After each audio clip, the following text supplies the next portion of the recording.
want justice, justice for RG Kar. এর বাইরে আর কিছু বলার নেই। না আপনারাও তো বাইরে আসেন। হ্যাঁ আসছি তো, তাই জন্য বলছি যে we want justice, যা হয়েছে তার এর বাইরে আর কোনো কথা থাকতে পারে না। একটাই কথা আমাদের, we want justice। আর কতদিন এরকম চলবে? আমরা সবাই ঘরে বসে থাকবো, বাইরে বেরিয়ে মরে যাবো, ছেলে মেয়ে ভোট, শুধু মহিলা না পুরুষ কেউ সেফ না। কেন? নিরাপত্তা তো পাচ্ছেই না, আন্দোলন বিচার এখনো হয়নি। 2024 সাল এখনো তো জঙ্গলে থাকাই যেত, তাই না?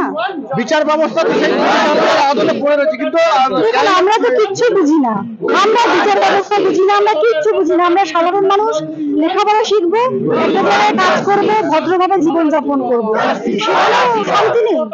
আমরা তো কারোর ক্ষতি করি না, আমরা না পলিটিক্সে গেছি না গেছি। আর কতদিন? সমাজ পরিবর্তনের জন্য, সুস্থ সমাজের জন্য জনগণ আমরা সবাই এসেছি, আজকে কিন্তু কোনো পলিটিক্যাল পার্টি না, আমরা প্রত্যেকটা এমপ্লয়ি ওই জন্যই এসেছি। সাধারণ মানুষ একমাত্র পারে চেঞ্জ করতে, আর কেউ না। একমাত্র সাধারণ মানুষ পারে চেঞ্জ করতে, আর কেউ না। ডেমোক্রেসি তো আমরাই পারি চেঞ্জ করতে, আর কেউ না। কোনো শাসক, কোনো কেউ না, শুধু আমরা পারি চেঞ্জ করতে। তাই জন্যই আজকে সবাই এসেছি। কি দাবি? একটা নতুন করে আর কোনো দাবি নেই, নতুন করে দাবি একটা সুন্দর সমাজ, আর কিছু আর কিছু দাবি নেই। শুধুমাত্র কি আরজি কলের সুষ্ঠু বিচার চাচ্ছেন, না পশ্চিম বাংলায় যতগুলো ঘটে যাচ্ছে এরকম না? পশ্চিমবঙ্গে, ভারতবর্ষ, পৃথিবীও সুস্থ সমাজে তো এই ঘটনা ঘটতে পারে না। দেখুন ম্যাডাম, আপনি শুধু বলছেন আরজি কল, তাহলে আরো আজকে আরজি কলের বাইরে কোনো কথা নেই। আজকে প্লিজ আরজি কলের বাইরে কোনো কথা নেই। আজকে আরজি কলের বাইরে না আরজি কলের নিয়ে আমরা আমরাও করুন আপনি, কিন্তু আরজি কল ছাড়াও অন্যদিন আসবেন, অন্যদিন কথা বলবো। আর আরজি কলের বাইরে সারা দেশের যে দাবি, হাইকোর্ট কর্মচারীদের সেটাই দাবি। আরজি কর কাণ্ডে যারা অভিযুক্ত, যারা অপরাধী, তাদেরকে শাস্তি দিতে হবে। একই সাথে অপরাধীদের যারা আড়াল করার চেষ্টা করছেন প্রথম থেকে, তাদেরও শাস্তি দিতে হবে, একটাই দাবি। আমরা দেখছি যে আরজি কলের যে নির্যাতিতা, যাকে ধর্ষণ করে খুন করা হয়েছে, তার বিরুদ্ধে সারা পশ্চিমবঙ্গ, সারা ভারতবর্ষ, এমনকি বিদেশ থেকেও প্রতিবাদ হচ্ছে। তো সেই বিষয়ে আপনি কি বলবেন? আসলে রাজ্য প্রশাসনের অপদার্থতা, ব্যর্থতা প্রথম থেকেই প্রকাশ হয়ে গেছে। তারা বিভিন্নভাবে ঘটনাটাকে ধামাচাপা দেওয়ার চেষ্টা করেছে, ফলে বাধ্য হয়ে হাইকোর্টে ইন্টারভেন করেছে, এখন সুপ্রিম কোর্টকে সুমোটো ইন্টারভেন করতে হচ্ছে। রাজ্য প্রশাসনের ব্যর্থতা পরিষ্কার হয়ে গেছে, তাই মানুষ ক্ষোভে রাস্তায় নেমেছেন। গোটা দেশে, বাংলায়, গোটা পৃথিবীতে, আমরাও এখানে এই একটাই দাবি আমাদের, যে যারা অপরাধী তাদের দৃষ্টান্তমূলক শাস্তি হোক, আর যারা অপরাধকে আড়াল করার জন্য চেষ্টা করছেন তাদেরও শাস্তি হোক, এটাই দাবি। আপাতত জনগণের কিন্তু তারা বলছেন যে এই যে ধর্ষণ কাণ্ড যেটা ঘটেছে আরজি কলে, সরকার বা কোনো মন্ত্রী আমলা বলে দেয়নি, এটা হলো সামাজিক বেদি।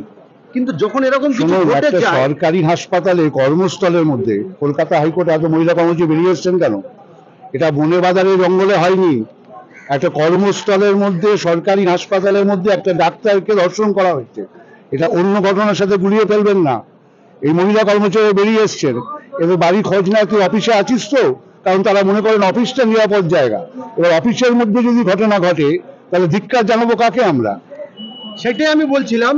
তো এইরকমই যখন ঘটনা ঘটে যাচ্ছে, আমরা দেখতে পাচ্ছি যে বর্তমানে স্লোগান চালাও। হ্যাঁ, শাসক দলের কিছু নেতা মন্ত্রী, এমনকি স্বয়ং মুখ্যমন্ত্রী সেই অপরাধীর পাশে দাঁড়িয়ে যাচ্ছেন। কি বলবেন? দেখুন, আমরা তো সরকারি কর্মচারী, আমরা ওইভাবে বলবো না। আমরা যেটুকু বুঝি যে আমাদের মতোই ঘরে একটা সন্তান হারিয়েছে, ফলে তার অপরাধীরা শাস্তি হোক। মুখ্যমন্ত্রী নিজেই স্বাস্থ্য দপ্তরের দায়িত্বে, তিনি স্বরাষ্ট্র দপ্তরের দায়িত্বে, আর এই দুটো দপ্তরের ব্যর্থতা প্রমাণিত হয়ে গেছে, ফলে মুখ্যমন্ত্রী এই দায়িত্ব গ্রহণ করা উচিত, এটুকুই আমরা বলবো। আপনি মুখ্যমন্ত্রী, পুলিশ মন্ত্রী, আবার স্বাস্থ্যমন্ত্রী, একদম আপনি ফেল করেছেন বলে মনে করছেন? একদমই ফেল করেছেন বলেই তো সিবিআই কে আসতে হয়েছে, ফেল করেছেন বলেই তো কোর্টকে ইন্টারভেন করতে হয়েছে। আজকে আমাদের ট্যাক্সের পয়সা পুলিশ প্রশাসনের মাইনে সমস্ত সুযোগ সুবিধা দিয়ে থাকে সরকার, দিয়ে এই পুলিশ প্রশাসন একটা হসপিটাল তার করতে পারে না, বা বাড়ি দিয়ে তাকে নিরাপত্তা দিতে হয়। এটা কতটা লজ্জা বলে? আসলে পুলিশের হাত বেঁধে রাখা হয়তো, ধরতে হবে মাথাটাকে। পুলিশের হাত বেঁধে রাখা হয়েছে, পুলিশকে বলা হয়েছে হাসপাতাল ভাঙচুর হোক, তোমরা দর্শক হয়ে দাঁড়িয়ে থাকো। আর যখন কেউ প্রতিবাদ করবে অন্যায়ের বিরুদ্ধে তাদেরকে গ্রেপ্তার করে। পুলিশের কাছে নির্দেশিকা, পুলিশ কলের পুতুল সেই কাজ করছে। একটা কথা না বলে আমি আর থাকতে পারছি না।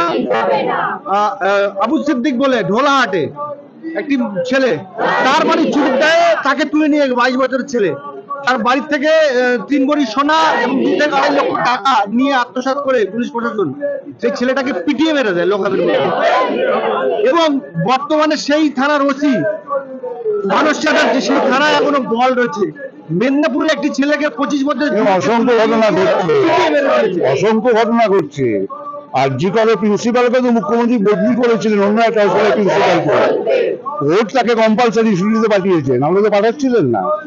আসলে এদের সাথে সমস্ত যোগাযোগ রয়েছে, তো তাই এদের মধ্যে ব্যবস্থা নিতে ভয় পান, কারণ এরা অনেক কিছু প্রকাশ করে দিতে পারবে। রাজ্যে একের পর এক দুর্নীতি আমরা দেখতে পাচ্ছি, সবাই দিনের আলোর মতো পরিষ্কার।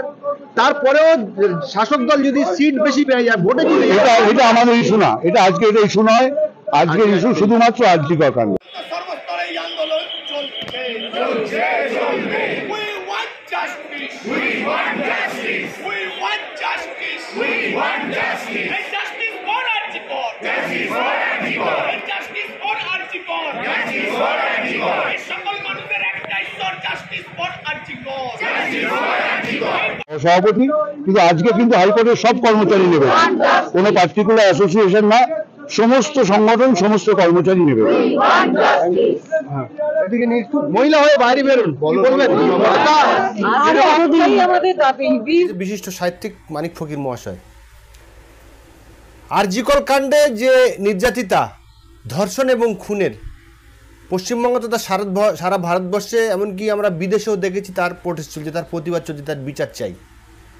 সেই সঙ্গে সঙ্গে কিন্তু আমরা দেখতে পাচ্ছি যে আমাদের রাজ্যে আরও এরকম কিছু ঘটনা ঘটছে, আরও এরকমই ঘটনা ঘটছে। কিছুদিন আগে দেখলাম যে ঢোলা বলে একটি জায়গায় পুলিশ প্রশাসন 22 বছর তরতাজা যুবককে তুলে নিয়ে মেরে দিল। আমতার আনিস খানকে পুলিশ অ্যারেস্ট করতে এসে আনিসের বাবা অভিযোগ করছেন যে তাকে ছাদ থেকে ফেলে দিয়ে মারা হয়েছে। আনিসের বাবাও সিবিআই তদন্ত চেয়েছিল। কামধনি যে নির্যাতিতা, তার ভাইয়েরা বলছেন যে